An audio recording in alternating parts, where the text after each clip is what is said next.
Let's see if they're open. Place they have the down.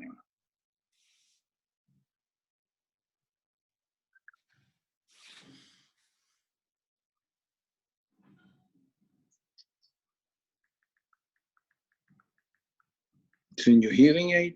No. It says it's connected to your hearing aid. You could hear it from here. I don't hear anything in my hearing aid. Okay, let's put the speaker.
I see the number of people here already. Hopefully you can hear me. And we'll just get started in another minute.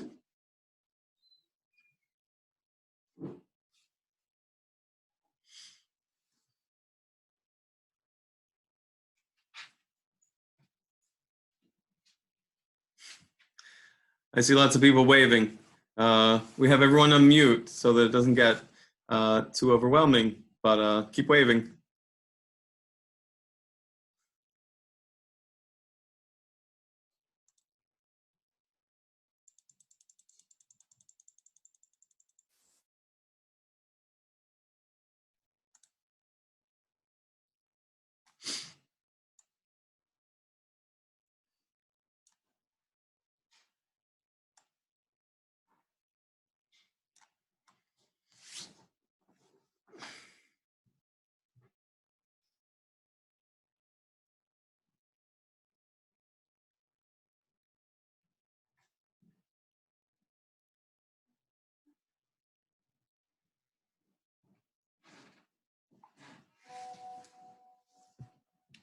Hi, everyone. Welcome to Seder Surprises. Hopefully you can all hear me. I've seen a couple of people waving to me. So even though you're all on mute, so that we don't get multiple people talking at once and confusing the situation. Hopefully you can all hear me, and I have seen some people waving, so I know at least those people can see me and hear me.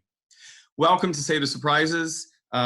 We've been doing this workshop now for 9 years, and we've been creating ways and talking about ways to get our Sedarim engaging, exciting, engaging for kids. This year, unfortunately, it's going to be a little bit different. As already you can see, this is not a live version. The live version had to be canceled. But we are now doing it online instead. So let's get started.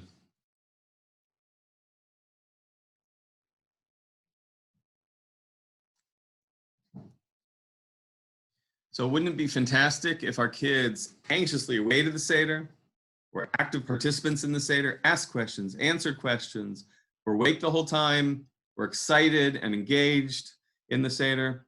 You may think I'm dreaming, but it really is possible. The Seders really can be fun, both for the kids and for the parents. It does take a little planning. It doesn't take much. It does take a little effort, but again, not much. Some of the ideas that you'll see were conceived and implemented with really only 2 hours before candle lighting. So some of these ideas do take a lot of effort, but some really don't take very much at all. I've tried to focus this year's workshop in a way that is more appropriate for the situation this year. As most likely, most of us, there are many of us who may be making Sedarim for the first time, and will make it with small families. and not with the huge gatherings. And we may not be able to go out and shop the same way we did before and have the same plethora of items available to us that we did in the past. So I've tried to focus the workshop in that way. In addition, because a lot of our children are now home with us all day and can't go out, can't hang out with their friends, they're going to be home with us during the Chag and also during the week. So there are going to be ideas toward the end, at least for some of the older kids, for games and puzzles and brain teasers that may keep them busy and help us keep them busy, not necessarily during the Sedarim, but during the rest of the week. A friend of mine, Marie Spiegel, who does workshops similar to this, has made a comment to me that the lesson that is enjoyed is the lesson that is learned well. Self-explanatory. Anything we enjoy, we're going to remember. And the same thing with our Sedarim. And the same thing with our kids at our Sedarim. If they think the Seder is dry and boring, they're not going to enjoy it. They're not going to remember what we're trying to get across to them. Yet if they enjoy it and they're engaged during the Seder, the messages that we are trying to impart to them, they will take home. Lest you think this is non-halachic, thank you, Rabbi Shaiwitz, for pointing out to me that even Rambam agrees with this. So in his Hilchot Chametz Matzah, his section on the halachot of Chametz Matzah, effectively his halachot of Pesach, he says what changes should be made. You should give him roasted seeds, okay? He was not Ashkenaz, and nuts. The table should be taken away before they eat. Matzot should be snatched from each other. Rambam lived 1,000 years ago, and we're still trying to steal the afikomen from each other. I think that's kind of amazing. And then he goes on, uchyotzei badvrim ha'elu, and things like that. So even Rambam, I think, would agree with some of the things that we're going to be talking about here tonight. Before we start, just a couple thank yous. Thank you to the adult ed committees of several shuls in Tinat, Rinat, Sharit Tefillah, Beth Aaron. Thank you to the YPA of Yavin Academy and the Parents Association of Yeshivat BPY for helping put together this workshop, as they've done for many years in the past. This started as a workshop back with Sharit Tefillah almost 9 years ago, and some of the other kihilot have joined on.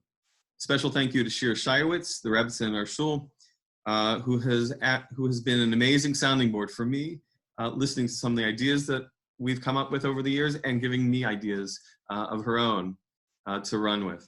And a special thank you to her husband, the Rav of our shul, Rabbi Kenny Shirewitz, and the RCBC for helping to take this workshop online in this special year where many of us are at home and really are looking for something special, both to do tonight and also to do at the Sedarim, to make our Seders special in the middle of all that's going on around us. And of course, a special thanks to my wife and all the other Soldans who put up with my antics. Couple guiding principles that we had not created ideas going in, looking at really with these principles in mind, but looking back, seeing what has worked. Friendly competition is good. Kind of makes sense. We want our kids, if they're competing a little bit, that's good. We want to make some of these things games, so they're fun. They're having they're playing against each other. Yet we don't want real competition. An example that I give is when our kids were very, very young, we had one afikoman. We'd hide that, and very often at the end of the Seder, one kid would find it, and everyone else would be crying. I didn't get a chance to look for it. He found it. I want it. I want to get a chance. So after a couple years, we gathered up all those handkerchiefs that we would get home from kindergarten and nursery school as afikoman holders, and we would put one out for each kid. That way, every kid had the opportunity to find an afikoman. It was fun. There were a little bit of competition who could find it first, but it wasn't real competition, and no one was getting upset. Later on, we'll see that as our kids got older, they wanted something a little bit more, a little bit harder for them. So that we've changed that a little bit over the years as they've gotten older and now are teenagers. Get the kids invested in the effort. If your kids are helping you create some of these ideas, it becomes their ideas and they will own it and they will make sure that it works. Food is good, hungry is bad. That's self-explanatory. Anyone who's hungry during the Seder is not going to be a happy camper. Movement is good, stationary is bad. We've come up with ideas to help the kids, and for that matter, the adults, move at various points during the Seder.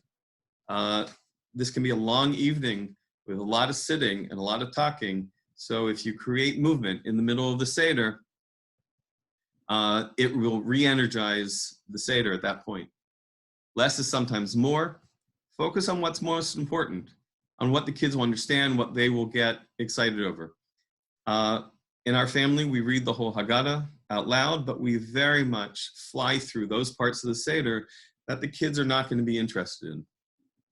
And we focus much more on those that they will. Now that has changed over the years. When our kids were much younger, we focused on things like Dayenu and the 4 questions. As they've gotten older, they have asked to focus on other areas. We were quite surprised. Last year, they did not want any props at the table. They didn't want any games at the table. And we're kind of flying through the Seder faster than we were expecting until we hit Dayenu. And suddenly they wanted to stop and discuss Dayenu. So this will change over time as your kids get older. Give your kids a job, they'll stay out of your hair. Some of these ideas will need to be cut out from the paper they're printed on, and other things like that. You'll need some help. You may want some help from the kids. And if you allow them to help you, you'll gain 15, 20, maybe 30 minutes where either you can relax or you can do other preparations for the Seder. Loot is good. Goodie bags are child's best friend. My younger daughter taught me this one. She said, don't you know that at birthday parties, that's what we wait for at the end? And if we don't get a goodie bag, it's not the same. The kids, at least my kids, were very excited to get a goodie bag and get to take something home. So a lot of these ideas are things that are passed out or thrown around the table, and they'll be able to take them home with them. And yes, they'll get stuck under a pile of dirty clothes, and 6 months later, they'll be dug out, and the kids will look at it and say, oh, I remember the Seder. I remember what we did at the Seder. And that was fun. And that'll reinforce some of the ideas and some of the concepts that you tried to impart at the Seder. Do try these at home. Do try these at home, but do not try everything. This is excerpts of 25 years worth of Sedarim that my wife had put together even before we had kids, and we were doing Sedarim with our nieces and nephews. It just takes a couple ideas to really create a fun and engaging Seder. You'll see a ton of ideas and it'll seem overwhelming. They will be if you do all of this. No, don't. Do a couple ideas and even take some ideas into future years, but make them fresh. As you'll see, there are ways to take some of these ideas and change them just a little bit so that they become fresh for the next year. You also want to save ideas for future years. You can't do everything. Just do a couple things, and that really will be enough to change your Seder. Now, if this were the live version, anyone who's been at live version will know that at this point I ask, when does the Seder really start? And lots of hands go up, and lots of people will say, well, it starts when you sit down at the table, at Kiddush, at Kadesh. And that's technically true. But I would argue that really the Seder, you can push that back a little bit. You can set the mood for your Seder even before that. In our house, hopefully you can see my cursor. We put in, across one doorway, we put a blue tablecloth. And that's very obvious what that's going to represent. That's the splitting of the Red Sea. Across a doorpost, next to our dining room, we put another red tablecloth, although we've used red oak tag, we've used red paper, and that's to represent the dam al mashkof, the blood on the doorpost that the Israelites painted on the doorpost in preparation for when they made the Korban Pesach, in preparation for that last night before the Makat B'chorot, before the plague of the firstborn. And at least now our kids know what to expect, but that first 1 or 2 years, they were asking, what's going on? What is this? So it set the mood back a couple hours and created a mood that something special is happening that night. and something's going to be going on that's out of the ordinary that night. And if you've had lots of Sedarim and not done this, this will again create an atmosphere that this Seder tonight is going to be a little bit different than what we're used to in the past.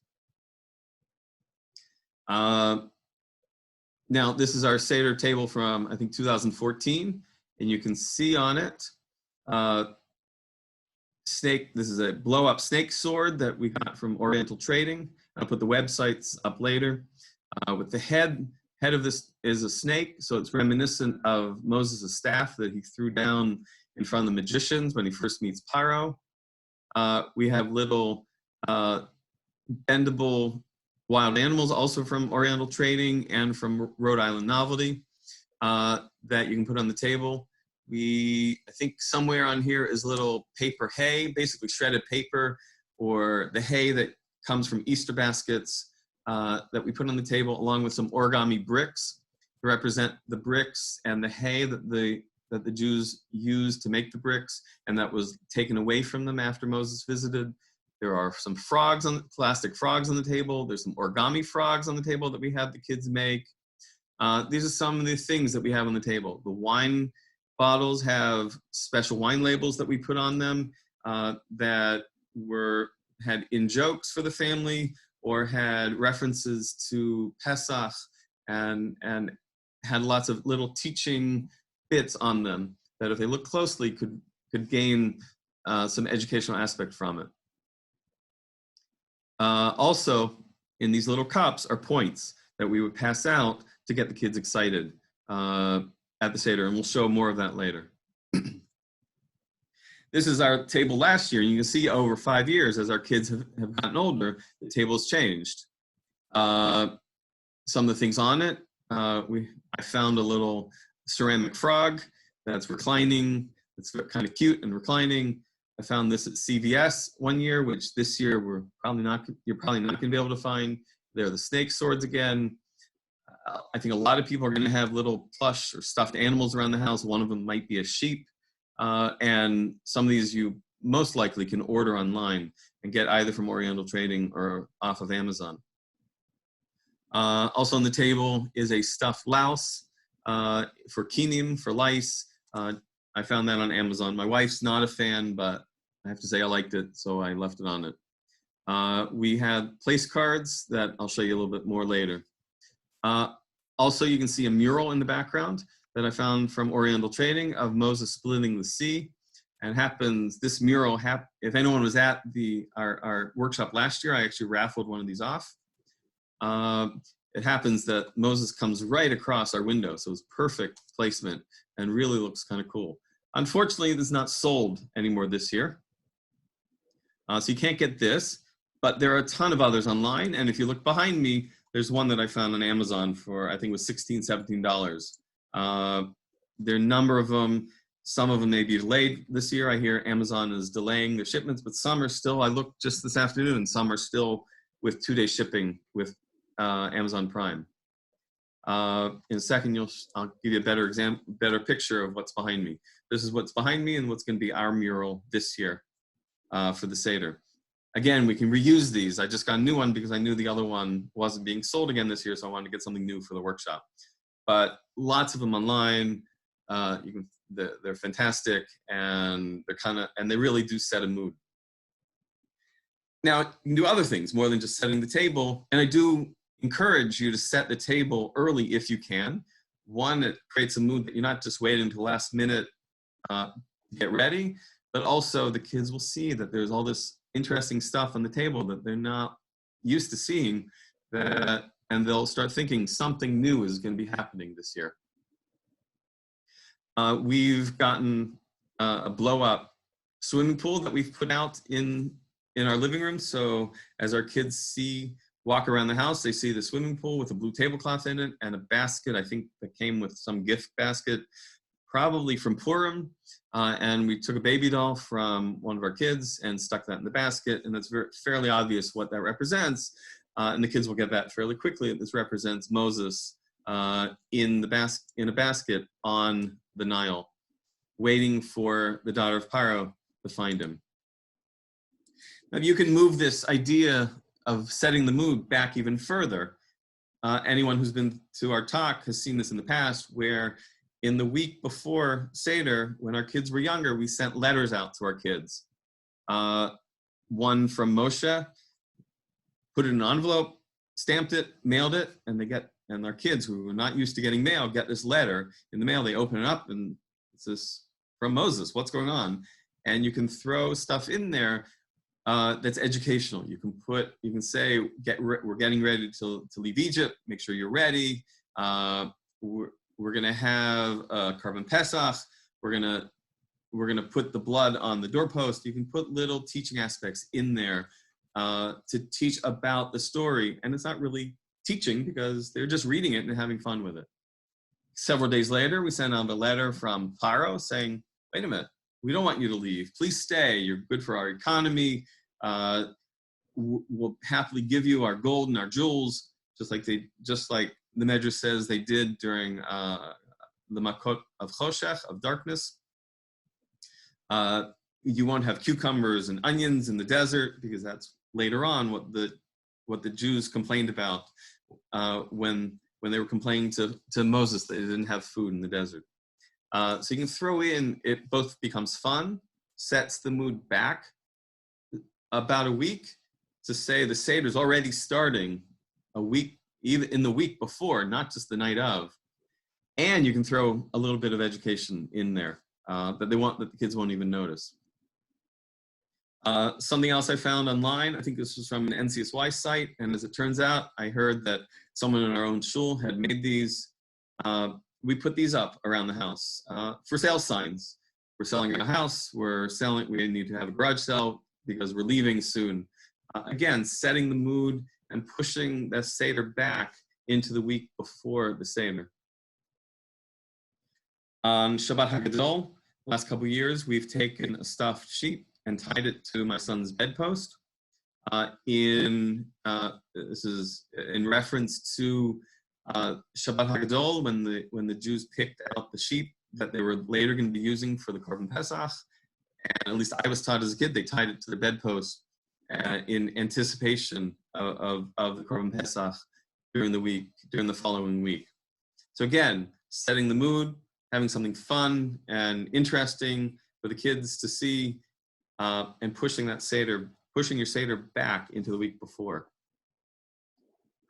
The Seder itself.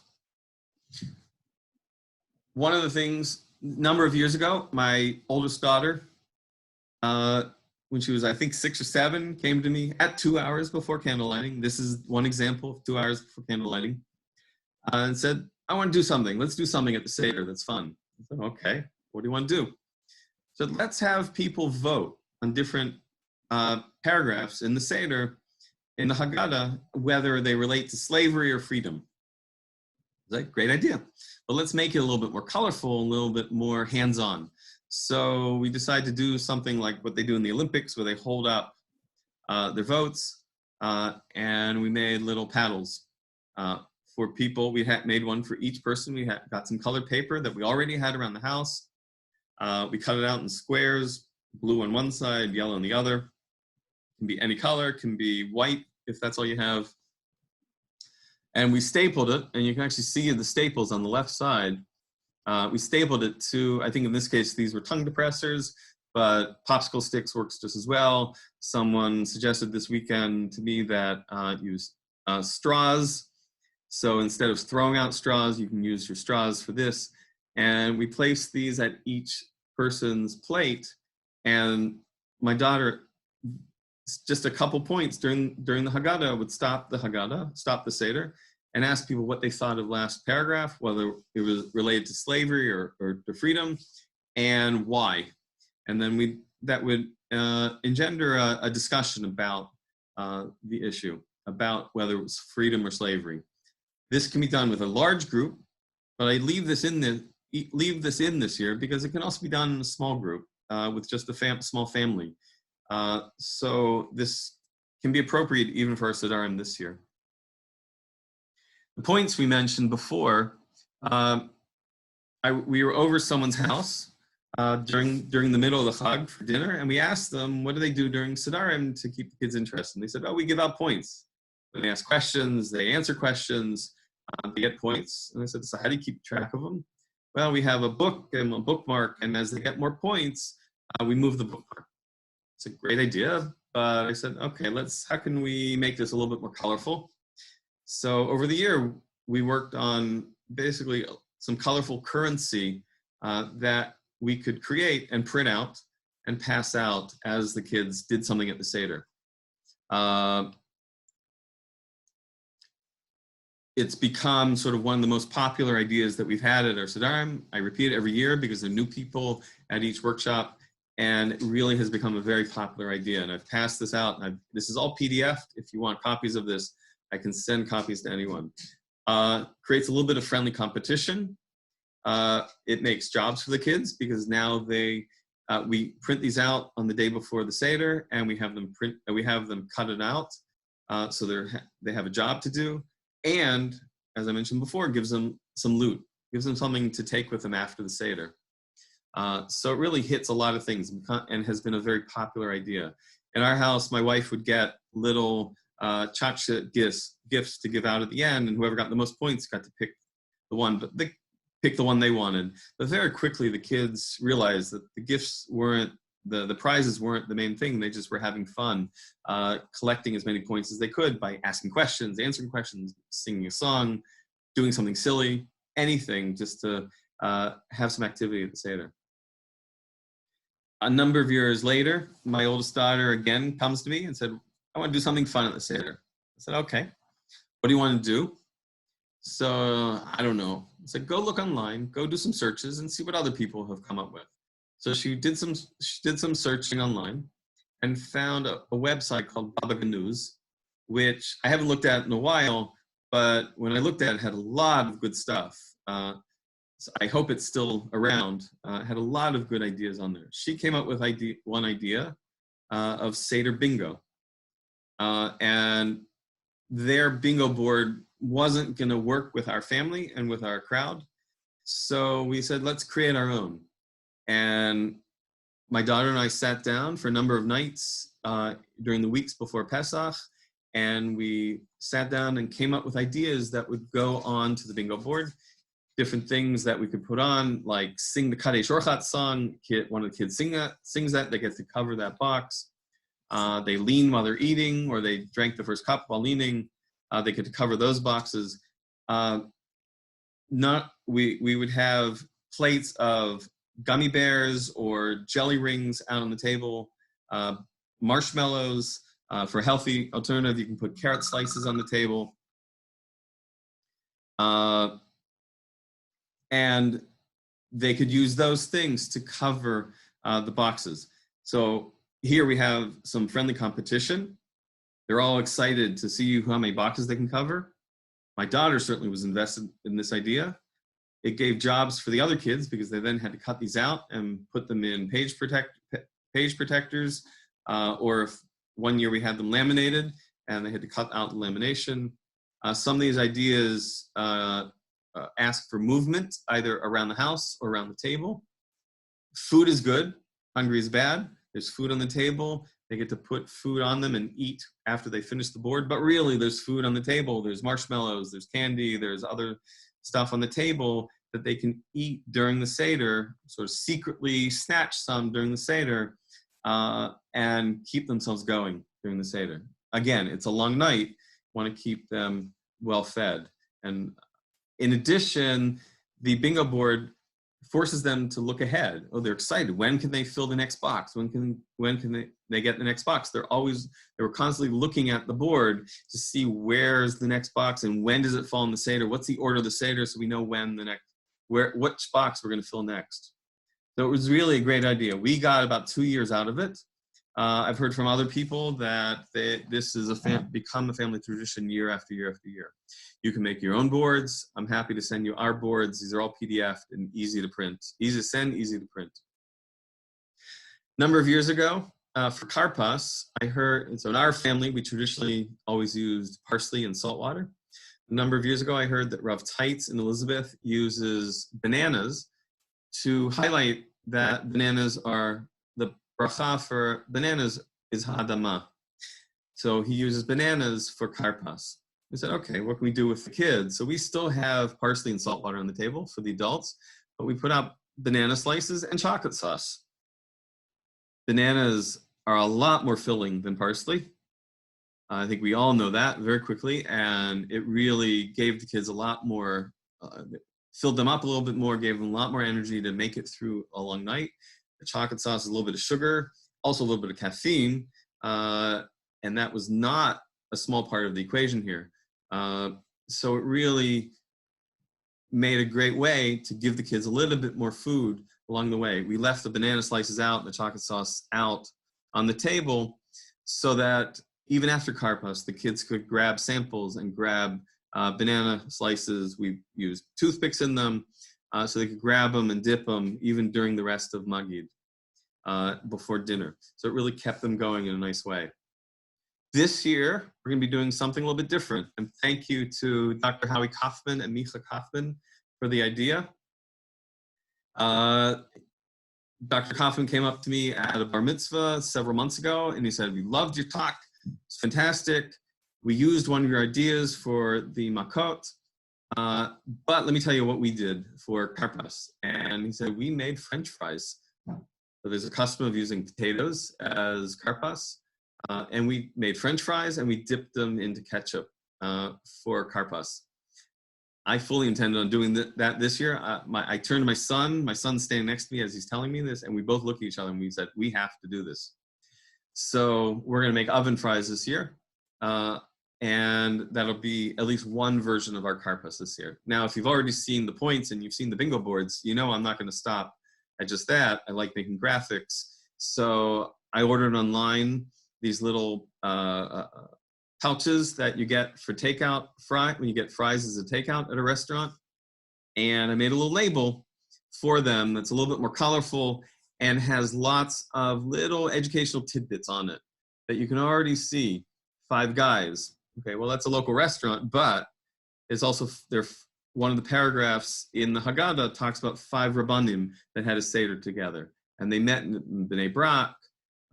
They kept talking about Yetziat Mitzrayim until dawn, until their students came to them and said, it's time to already say Shema in the morning. So there are lots of little educational tidbits that you can throw on this, making it a fun way to teach about the Haggadah, teach about other aspects of the Haggadah while you're doing karpas. Thank you again to Dr. Kaufman and Micha Kaufman, and in Micha Kaufman's chut, I certainly intend on using this, and I'm glad to pass this on to other people, and may Micha Kaufman have a full and speedy recovery and I hear he is now already coming home, and may he have a full and speedy recovery from here on out. The plagues are ripe for props. These are some of the ideas that we've used for plagues, for the makot, for blood. I think one year I took a can of cranberry sauce and poured out the juice into a bowl and just left that on the table, and that was it. That's all we did that year. We've made cups of red Jello and had that on each person's plate as they started. We've used red food coloring. We've used red drink mix. The red drink mix you may want to try first because sometimes it doesn't dissolve well, but those are some of the ideas that we've used for blood. Frogs. We've collected all the stuffed frogs that our kids have collected from different birthday parties that when I've been in Amazing Savings, although I hear Amazing Savings is now officially closed for the quarantine, we've collected all different frogs along the way. Oriental trading, these are I think these are 1 or 2 inch little plastic frogs that we've gotten from Oriental Trading, fairly cheap for quite a lot of them. So that's a good place to get frogs. We've had the kids make origami frogs. There's actually a book on Amazon teaching how to make origami for the different origami projects for the Jewish holidays.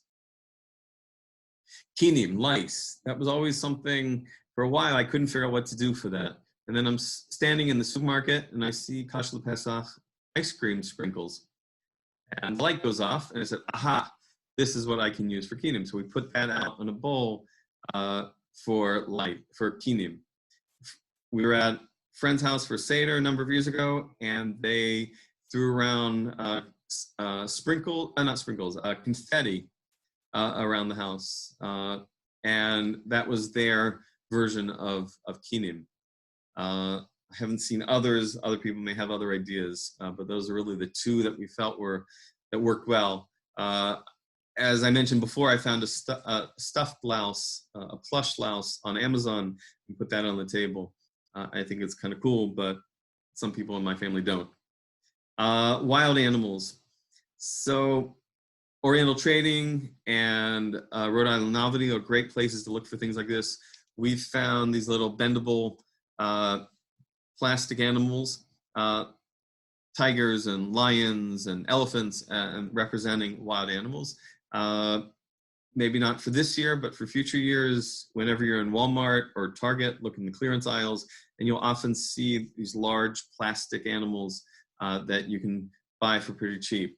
We've rated all our kids' toys and pulled out their plastic animals. I think one kid had a Noah's Ark toy, and we took out the animals from there.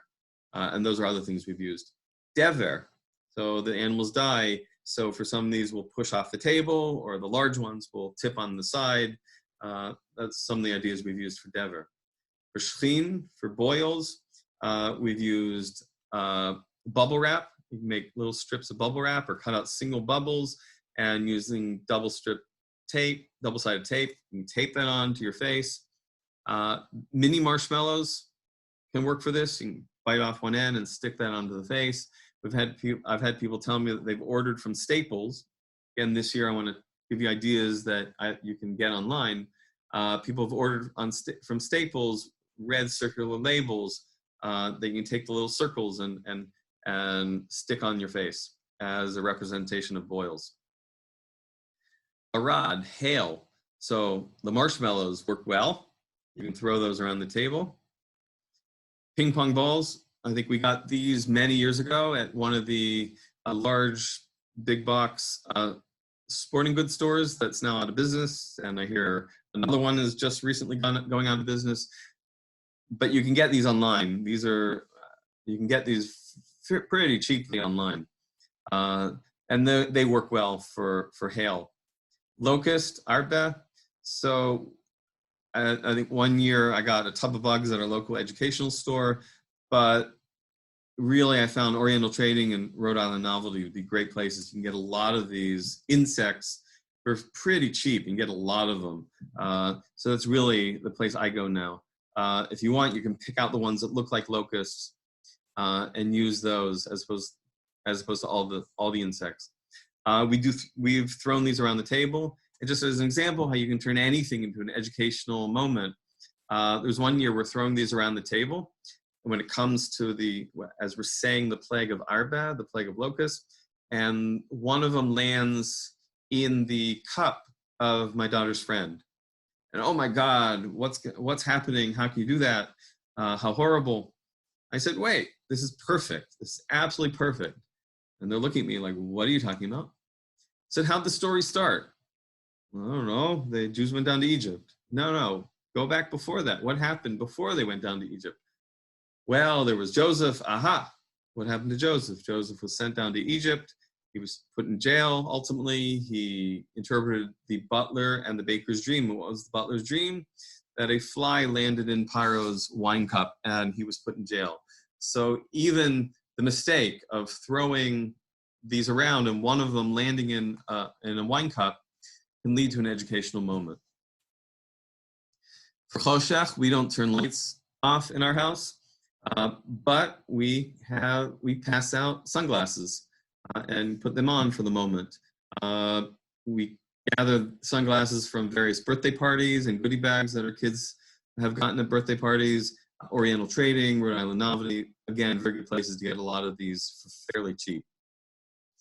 Makat B'chorot has been something that's been very difficult for me to come up with ideas that are appropriate for kids. I find it very difficult to come up with ideas that won't be too intense for the kids. Yet, I don't want to come up with ideas that sort of make light of the Bechorot dying, of death. People have suggested to me getting a medical skeleton. I just wasn't feeling it.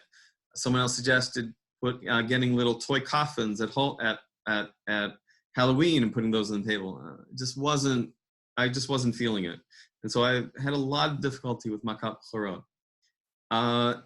In this age of COVID, I think we have an opportunity, though, to create a discussion with our kids that is appropriate for them and may, at least, maybe not the very young kids, but maybe the elementary school kids and certainly the middle school and high school kids, to have them understand what a plague is, because we truly are living through what could be described as a plague right now, and to have them understand how devastating that may have been to Egypt and the Egyptians, especially Makat Bechorot, where they may have lost 1/10 of their population, and how thankful the Israelites would have felt that they had not been affected, that God had saved them from that. So we may actually have an opportunity this year to create a discussion that's appropriate for our kids to bring in, to teach about Makat Bechorot that we might not have had in past years. At the end of the Makot, the end of the 10 plagues, we stopped the Seder. And the first year we did this, all the kids were like, what is going on here? What are you doing? We stopped the Seder. We have everyone, including the adults, get up, and we walk through the house, walk from our dining room, across our hallway, through our living room, through the blue tablecloth, in other words, through the Red Sea, and then we come back to our table. And that's what we did the first year we did this. We like this idea. It stops the Seder, gets people's juices flowing again. They're moving. They're not sitting. Gives them a break from sitting for so long. And this has become a lot of fun and re-energizing to our Seder. But rather than sort of do the same thing year after year, we've taken the same idea and sort of made it fresh each year. So one year we took that idea and I found a stick in our local park. And I wrote on it, Tzach Adash Bachav, that's an acronym for the 10 plagues, Dam Sfardei Akinim, Arav Dever Shchin, Arad Arbe Choshech Bechorot.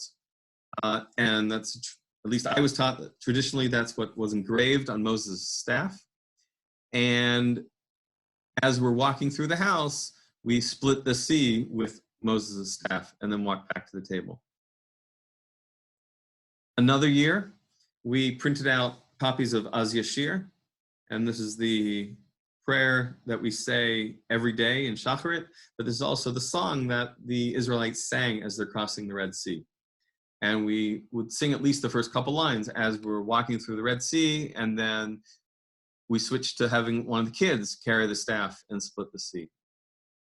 Another year, as we're approaching the section of the plagues, I politely excused myself to go upstairs and quickly changed into a pyro costume. And as the rest of the Seder is progressing along and finishing up with Makot, and as soon as I finished the Makot, I ran downstairs and yelled at everyone to get up and yelled at everyone to start moving through the house and through the Red Sea. And reminiscent of the story, of this part of the story where Paro, after the 10th plague, is now pushing for the Jews, and the Egyptians are pushing the Jews out of Egypt. Another year, our kids wanted in on the act.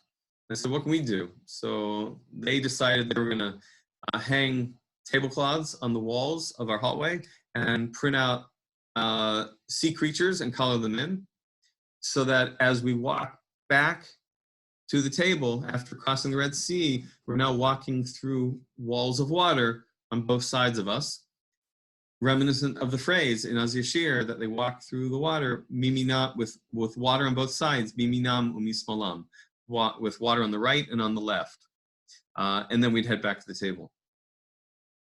Another year, I think this was 3 years ago, we took that same blow-up swimming pool and moved it just to where we're coming back to the table after crossing the sea.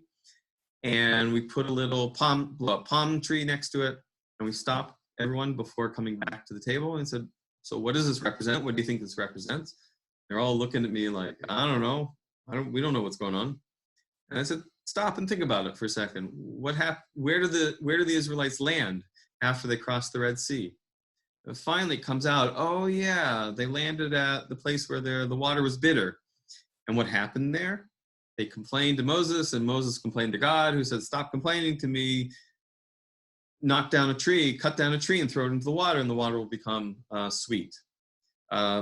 So this is a teaching moment. One, it's teaching the story. One, it's making the walking through the Red Sea fresh because we're adding to it. It's a teaching moment because you can teach about the story. The story doesn't end with the Jews crossing the Red Sea. There's more to it. There are other places that they went to afterwards in the desert. And that's what we did that year. Another year, as our place cards, we made passports. And we had them at each place, at each seat, so people knew where to sit. But we then used these, we insisted that everyone take them with them as they're walking through the Red Sea. And when they came back to the table, one of the kids did not want to go through the Red Sea that year, did not want to walk around. He insisted on staying in his seat. And we said, okay, great. You're going to be the one that's going to tell everyone they can't sit down until they present their passport and get a visa. And he would give them a visa that we had pre-printed up already. Again, making the idea fresh. It's the same idea walking through the Red Sea, but now it's a fresh idea. And also added a little bit of our Zionistic ideas behind it because it became an Israeli passport that they had to use to get into the state of Israel. Costumes we've touched on. So the Pharaoh costume you've seen already. Other costumes we've used for the paragraph of Rabbi Elazar ben Azariah. It wasn't until I was a man of 70 years that I learned when we say Shema, or I deduced when we say Shema. So the story goes that he was 20 or 21 when he was appointed head of the academy, and his beard turned white overnight. So you can bring that out as a representation of that. This is my son when he was much younger, in a slave costume that we made. Basically got fabric from a local fabric store. We've gotten burlap from Walmart. I think you can get this online from Walmart. We've got thick rope from Home Depot, and I know Home Depot is still open and is actually also shipping. So you can create slave costumes. Basically take a long rectangle and cut a circle out for the head, cut off a corner so you don't have to put tzitzit on it. And we put one of these out at each seat so that everyone got a costume to wear. And it sort of forced people into a little bit of the mode of ki'ilu hu yatsa mitzrayim, as if you yourself left Mitzrayim, because now they're in a slave costume. Side benefit, which we didn't realize till afterwards, was, especially for the kids, keeps the clothes clean. So this is not just for that, but also because we like the mood that it sets. We have done this every year since. Don't force anyone to put it on. They don't want to force it. They don't want to wear it. They don't have to. But most people at our Seder will wear it. As we mentioned, it's good to have food out on the table. We always have a couple bowls of charoset out on the table just in case the kids want to take some. My wife will bring matzo ball soup out for those that are flagging. I see a couple of people yawning in our audience. So maybe now would be a good time to get some matzo ball soup during this workshop. The bingo boards, or I bring some food out on the table with the marshmallows and the chocolate chips and the jelly rings. The banana slices I think are a really good idea to put some food out on the table that will keep the kids going, along with the chocolate sauce. And this year, as we mentioned, French fries are going to be on our table. We've put books out. We've collected all the books from the house that have anything to do with Pesach or Egypt, and most years we'll stick them in our living room. So if the kids need a break from the Seder, they can go to the living room and take a 15, 20, 30-minute break and read. No one is forced to stay at the table if they don't want.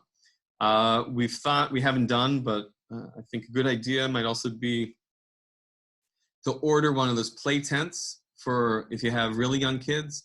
Get one of those play tents that you can set up in your living room, and you can put the books in, so it becomes sort of their private place to read. And educationally, you can print out pictures of clouds to represent the Anei HaKavod, the clouds of glory, or pillars of fire. You can staple those or tape those up in the top part of one of those play tents. So even that you can make into an educational experience. Place cards, more for the adults. This year, we're not going to have lots of guests. Most of us may not have any guests at all, but we're still going to have the family. So one of you in the family can take it upon yourselves to make place cards for the family. Just a fun way of setting the mood. This is from our friend Murray Spiegel out in Caldwell, who has his own website. This is on his website, and I'll give you that website at the end. We've done other things. 2 years ago, we found little boxes that we put at each place setting with a little shipping label. We made a takeoff on the FedEx label, and in there we gathered sort of random things from the house. In this case, I think there's like a piece from a game, and there's a boat, there's a hair bow in there, and we also would put lines from Pirkei Avot or Dvar Torah in there, and we put these at people's places. And if there was a lull in the Seder where we wanted to energize the group or to create some energy in the group, we would ask someone to open up their box and pull out one of the objects, and they'd have to explain how that object related to Yetziat Mitzrayim. So in this case, you could take the bow, and it would be a bow that the young girls might put in their hair as they're getting ready, as they're getting dressed up to leave Mitzrayim. The Divrei Torah or the lines from Pirkei Avot, if someone just wanted to have a ready to go to Dvar Torah, they didn't want to think of something, that was also something that would work. This past year, we made Metro cards, which actually in retrospect may not last that long, since they're changing the Metro cards in the New York subway. But it was just a fun way to give people their place cards, where they were sitting. And then as we walked through, after the Makot, we of course walked through the house, through the Red Sea. And as we came back before the table, we made a little makeshift turnstile, basically out of Amazon boxes and aluminum foil. And people had to swipe their Metro card to get back to the table. Cute way, just something fun to throw out the table to keep people on their toes and keep people thinking, oh, there's something interesting going on. For the older kids, so this has, over time, the older kids don't want props. Last year, our kids, who are now teens, said they don't want any props or games at the table. So we said, okay, what else can we do? So we've come up with puzzles and brain teasers over the years for the older kids. And I think this year, this is especially important because our kids will be home during the Chag. They're not going to be going out the same way they might otherwise. Many people will be home, not at hotels, so they're not going to have the activities that they might otherwise have. And during Chol HaMoed, during the week, the kids will be home also. So we put together puzzles. We made lots of puzzles and lots of brain teasers for them. These I call rebuses. I think someone else told me they call them dingbats.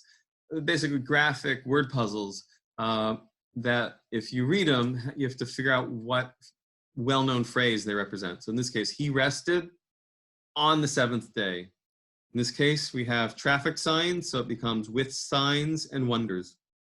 And this is probably the hardest one. Bitar, bitar, bitar, and brit, and brit. Brit being between the bitar, so brit is a covenant, and bitar means pieces, so brit between the pieces.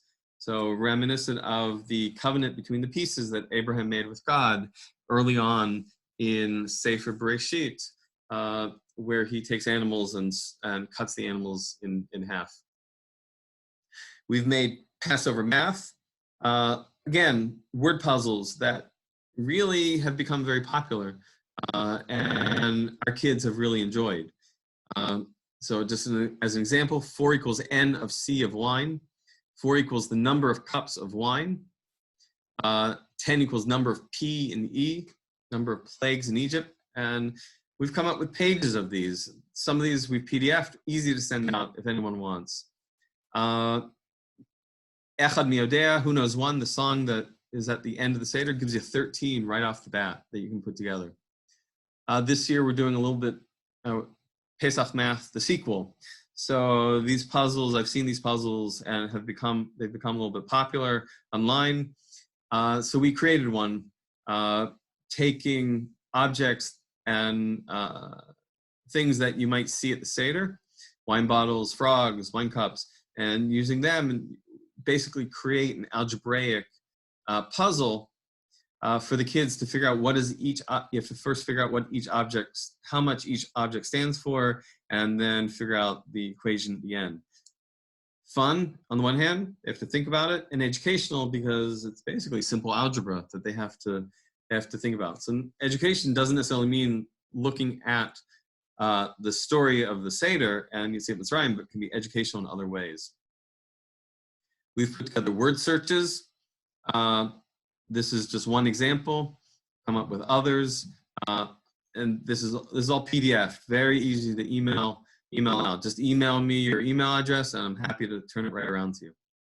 One year we wrote up a little synopsis of the story of the leaving of Egypt, but this time from the perspective of the daughter of Pharaoh, and we basically changed the font into hieroglyphics, and we aged the paper.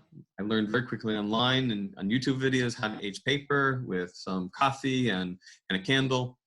And we created the diary of Pharaoh's daughter, and we handed that to the kids and said, oh, we found this in a museum, but they're having problems translating it. Can you help them? And we gave them the key, and using bananagrams or Scrabble pieces to help them piece the letters together, they translated this into English and read then a synopsis of the story from Pharaoh's daughter's viewpoint. Not really didn't happen at the Seder, but happened. This one we did at lunch during one of the days of Chag. Something that's become a family tradition in our house. Several years ago, we were at someone else's Seder, and they have a tradition that they read the Manishtana in as many languages as they can, depending on who's at the Seder. So that year we hit Hebrew and English. I think we hit Russian and Spanish and Yiddish that year. And I came home and I said, boy, there's got to be a great way to translate Manishtana into a ton of languages. I think Google Translate had just come out at that point. But as I'm looking around, I found on Amazon actually this book, and said, this is perfect. In the end, I met Murray Spiegel. Again, he has his own website, and on his website is a ton of other ideas for the Seder. Very good website to go to. But he and Ricky Stein put together this book of how do you say Manishtana in 300 languages. About 270 are real, 30 are made up languages. So in one case, at the first time we brought this out, we pulled this out, and it happens to open up on the plate of one of our friends who is a major Star Trek fan. And anyone knows Star Trek, it falls out on Klingon. Anyone knows Star Trek, Klingon is a very guttural, almost angry sounding, active language. And he's reading it in full form, and we're all laughing and having a blast listening to him do it. And it just changed the tenor of our Seder from it had started out sort of slow and boring to one that just was very lively, very energetic, with a very light and fun. And so it's become a tradition in our family to bring this out every year at the Seder. Highly, highly recommended. I looked online today at Amazon, and they're actually saying this may not, if you order it, it may take a while to get, so you may not get it till Pesach. You may not get it before Pesach. I've seen it in the bookstores. I don't know if they're open this year with the quarantine. but Maurice Spiegel actually sent me an email saying he's offering this book half off to anyone who wants, with, I think he said, free shipping also. So go to his website if this is something that interests you. And I highly recommend it because it's really changed our Seder. Thank you, Rabbi Shaiwitz, for introducing me to the game Headbands. Anyone who knows Headbands, it's a game where one person has a picture on their head, they don't know what it is, and they have to ask yes or no questions to the other people at the table, trying to figure out what's the picture on their head. So we printed out pictures of items related to the Seder and to Pesach, and that became our Headbands game. Taboo is another game that's a lot of fun. The person that has the card has to get someone else at the table to say the phrase. In this case, it's doorpost. But they're not allowed to give clues that include the word blood, sleep, sign, Passover, or mezuzah. Those are the taboo words. They're not allowed to use those words. They can give other clues. A lot of fun. There's a Jewish edition of Taboo that's online. I got it at Judaica House. I got mine at Judaica House. It's online. I've seen it on Amazon. Even easier is if you go to this website, Simchat Yechiel, he has a PDF version that they put together of Taboo just for Pesach. So really a great, easy to download, easy to print up. He already has it set up to print back double-sided. A lot of fun. For us, not so good during the Seder, but it may be for other people. But also, this worked out well. We do this during the lunches, during the rest of the Chag, and during the week. We'll play this. We've made other brain teasers. In this case, we call this one Seder Selfies, where we took pictures of different items from the Seder at close-up and strange angles, and the kids have to guess what they are. This one is a little bit more obvious and a little bit easier, especially with the clue home plate. This is a Seder plate. I'll leave the other one for you guys to guess. This year, new for this year, we've put together a maze, and we'll print this up, and the kids can sort of figure this out. You can make easier there are websites where you can make mazes.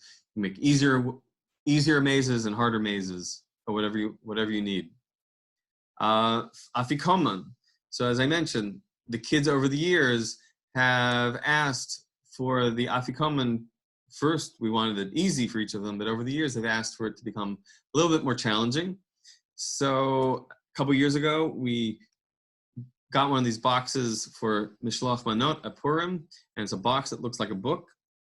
You may be able to find this online. I think you certainly can find this online. I think a lot of people may even have these around from Purim. And we hid our Afikoman in that and just stuck it on the bookshelf.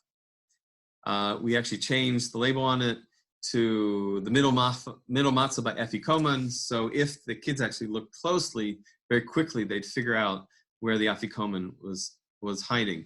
But it took them a while to find it. This was not so obvious, and it was a challenge to them. Another year, we hid tickets around the house. We printed up tickets that had a sequential phrase on one side, in this case, the steps of the Seder, and on the other side had a single letter that if you put into the right order, became the clue. In this case, was inside matzah box, and that's where we hid the Afikoman. Now, they find all these tickets. In this case, I think it was 14 or 15 of them, but how do you put them in order? You turn them over, and very quickly you realize the order of the cards because it's a sequential phrase. In this case, it's 14 or 15 letters. The 10 plagues is 10. You can use any phrase that people will know well and use that as one side. One year, if you're going to have high schoolers at your table, this is something that certainly if they're into science, they will remember. And we had ninth graders at our table learning basic biology, and we made an Afikoman hunt, or made the clue using codons for tRNA.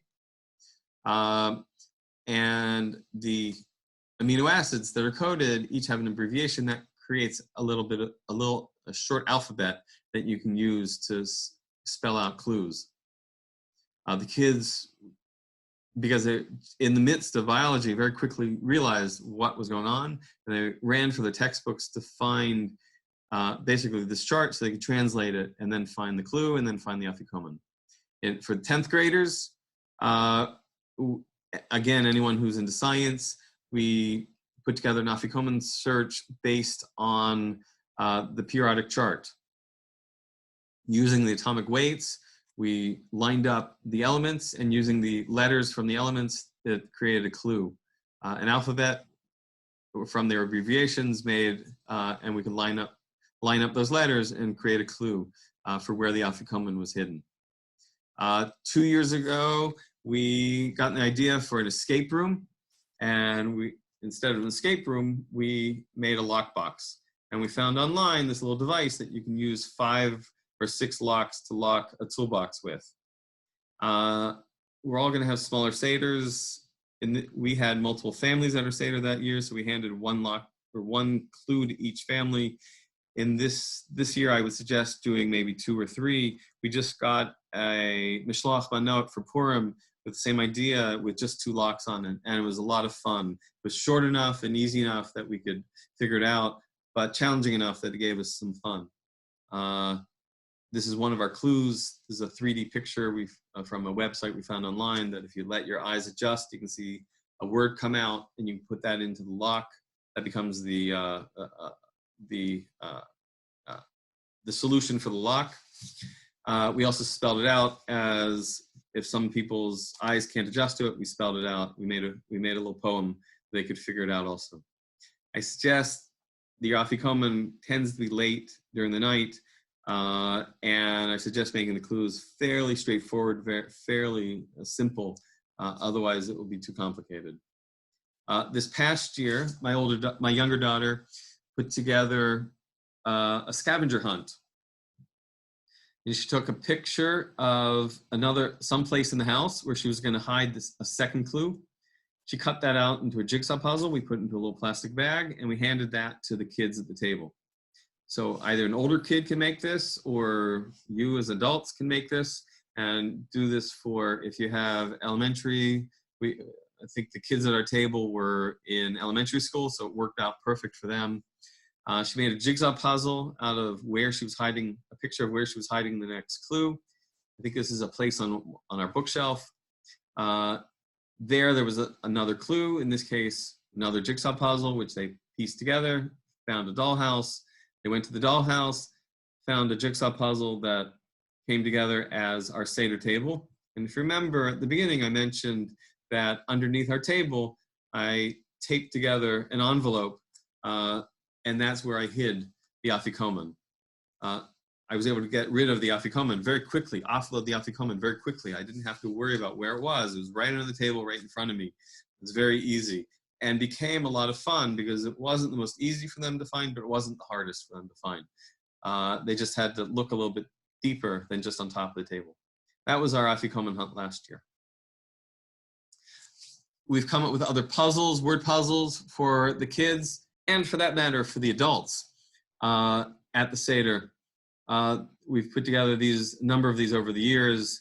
In fact, as I was putting these together, I think this one in particular together, I was in the hospital waiting for a patient to come to a room for a procedure to happen. And we're waiting and waiting and waiting for the patient to come. And I turned to, and all the nurses are bored and they're waiting for the patient to come. And I turned to them and said, I pull this out on my phone and say, let's play a game. Oh my gosh, they enjoyed it. Now the nurses, none of them were Jewish. They didn't get the Jewish references, but the rest of it, the vocabulary, they were having a blast with. And this became a lot of fun. Again, some of these clues relate to Pesach, can be educational in terms of Pesach, but certainly they can be educational in terms of vocabulary.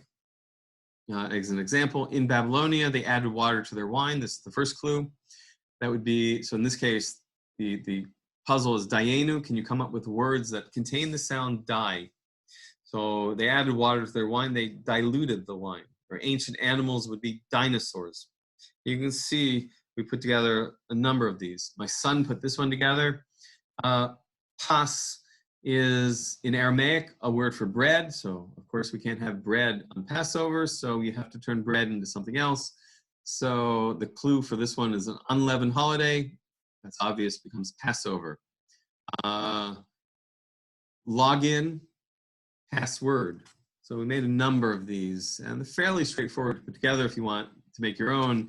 I have these all PDF, very easy to send around. Send me your email, I'll send them right out to you. Last year, a new Haggadah came out where Martin Bodek from Pesach translated the Haggadah into emoji. I think he'll admit himself that he's a little crazy.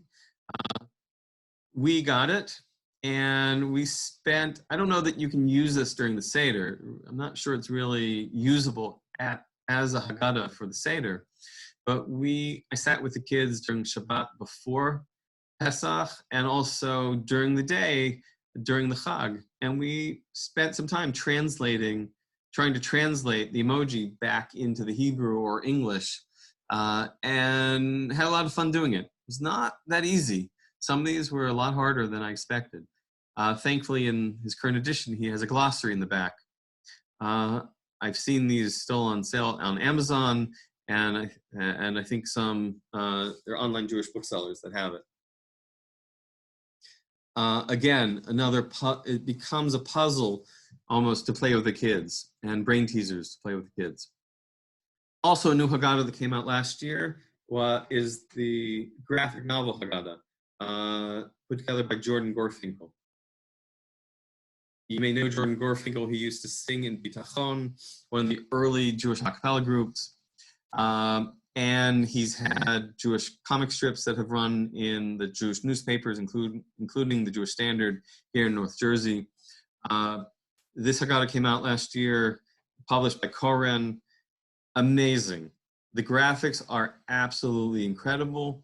A ton of nuances that really bring out the story and bring out a lot of side points in the story. As just an example, on the cover, there's a picture of the Jews crossing the sea with the water as a wall on the side of them. But if you look at the people walking through, they are Jews dressed in the different time periods. So it becomes a representation of Jews crossing the Red Sea, but as a continuum through the ages, with passing the same story on to their kids, reliving the story, reliving the leaving of Egypt through the ages. A lot of wonderful graphics, a lot of wonderful nuances. It contains the whole text, so it's actually quite usable as a Haggadah at the Seder if you want a chance getting it dirty. It's absolutely beautiful, highly, highly recommended. I looked online today on Amazon. Amazon says you may not get this before Pesach, but Koren, I got an email from Koren saying that they're still up and running and they'll ship it out quickly to you, and they have a 15% discount going on right now. So highly, highly recommended. Again, another idea. We put this together for our kids, but this year I think may be a very worthwhile idea for a lot of people because the kids are going to be home. During the week or two, about 2-3 weeks before Pesach, one year in 2016, one Sunday morning I got up early and found a couple of the objects that we were going to use at our Seder and laid them out on a tablecloth on the floor and took a picture of them using my iPhone. Nothing more, no fancy camera. I took that picture. I found a website where you can make a jigsaw puzzle. CreateJigsawPuzzles.com. You can see it right there on the box. Uploaded it, figured out how to put a little text on it. And for not that much money, I think it was $25, $30, this beautiful box came in the mail about a week or two later with this absolutely amazing jigsaw puzzle in it.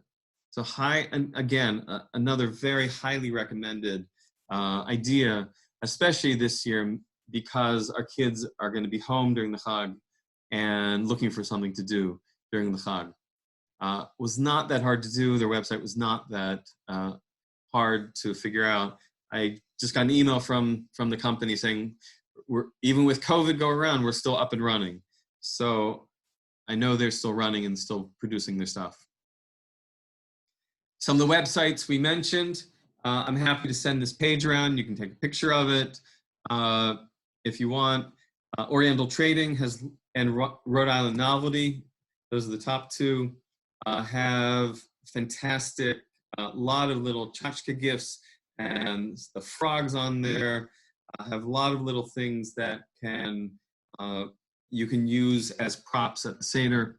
I've tried talking with them about putting together a web page just for Pesach, so they can gather all these things that they're already selling and put it into a single page to make it easy for people to look for props for the Seder. Rhode Island Novelty never got back to me. Oriental Trading, we were trading emails back and forth. In the end, they decided they weren't interested. But they still have lots of great stuff on their website that you can use for your Seder. Seders for You is Murray Spiegel's website, the guy that put together the book, The 300 Ways to Say Manstana. He also has a ton of games and themes for Seder. If you like parody songs, he has a ton of them on there. If you like themed Seders, he has a ton of them on there. Fantastic website. And that's also where you can go to that website and get his book, if that's something that would interest you. Simchat Yechiel is the website that had the PDF of the Taboo game for Pesach. It's not just for Pesach. He has a lot of games for Pesach to play at the Seder or other times during the Chag. So it's a great site for Pesach, but it's not just for Pesach. They have ideas and games and puzzles for the rest, for other Chagim also, for other holidays also. So an excellent website.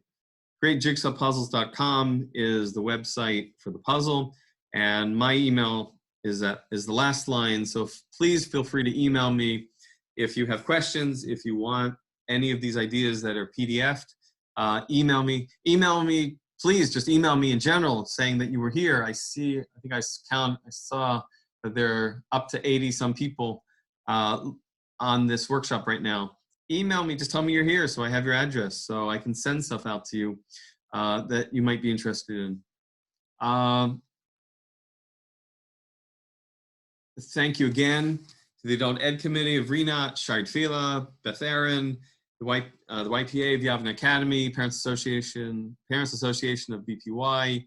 Special thanks to Shir Shaiwitz. Special thanks to Rabbi Shaiwitz and the RCBC for helping take this workshop online this year, in this special year where it's a crazy year and all bets are off this year because of COVID.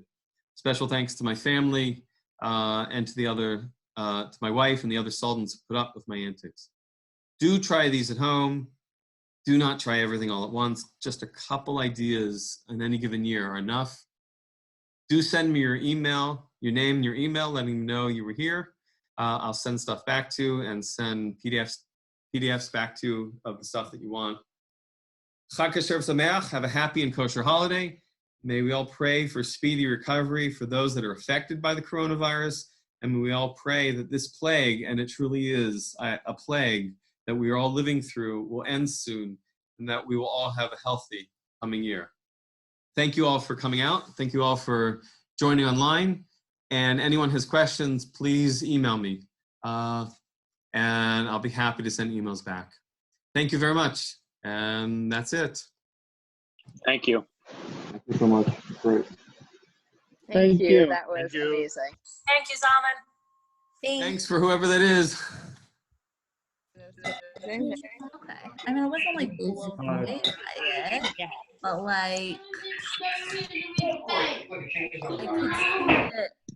I could see it like satiating my desire for red. You know what I mean? Like Are you feeling better? A lot better? no, Is it Zal? no, or it what doesn't is that? taste Or is like it- like a black bean.